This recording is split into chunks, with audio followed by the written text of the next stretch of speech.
Nadakip ng mga operatiba ng Norsagaray Police Station ang 4 na suspect sa isinagawang bypass operation sa sitio Matandang Baryo, Barangay Bitungol, Bulacan noong gabi ng Marso 23. Ayon kay Provincial Director Police Colonel Angel Garciliano, kinilala ang mga naaresto na sila alias Gani, Pulong, Bogart at Chito na pawang mga residente ng Pasay at Makati.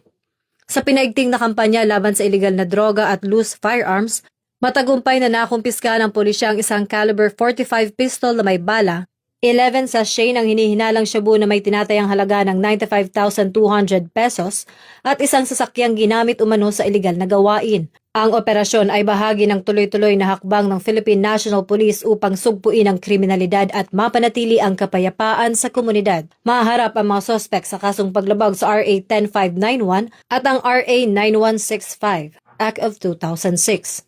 Mula rito sa Campo Crame, ako po si Patrol Woman Sari Bernales, nagbabalita para sa Police News Network. At ito ang bagong PNP para sa bagong Pilipinas, serbisyong mabilis, tapat at nararamdaman.